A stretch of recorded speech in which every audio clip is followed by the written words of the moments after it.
Have you ever felt that gut-wrenching feeling when something is just off in your relationship? I had that feeling for weeks. My wife Sarah and we used to be inseparable. We'd talk for hours, share everything. But lately, a wall had gone up. Every night, she'd say she was too tired to talk, too exhausted from work. She'd just roll over and go to sleep, or so I thought. I tried to be understanding.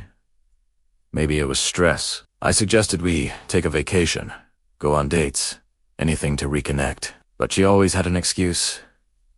"I'm just too tired, honey," she'd say. The distance between us grew until our queen-sized bed felt like a vast, empty ocean. One night, I couldn't sleep. The silence in the house was deafening. I went to get a glass of water, and as I walked past the living room, I heard something a soft heagle. It was Sarah. My heart leaped for a second, thinking maybe she'd come to find me. But then I heard another voice, a man's voice, through her phone. They were laughing, sharing secrets in the dead of night. She was wide awake, full of life, sharing the energy she claimed she didn't have for me with someone else. I stood there in the dark, invisible, listening to my wife give away the intimacy that was once ours.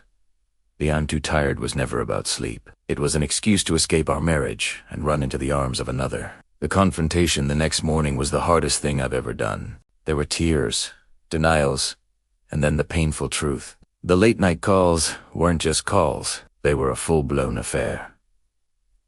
The man was a co-worker.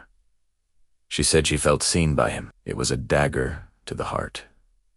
How could she not feel seen by the man who had built a life with her? We tried counseling, but the trust was shattered beyond repair. The image of her laughing with him while I lay in bed, worried and alone, was burned into my mind. It's a harsh lesson to learn, but sometimes the person you love most is the one capable of hurting you the deepest. If your gut tells you something is wrong, listen to it.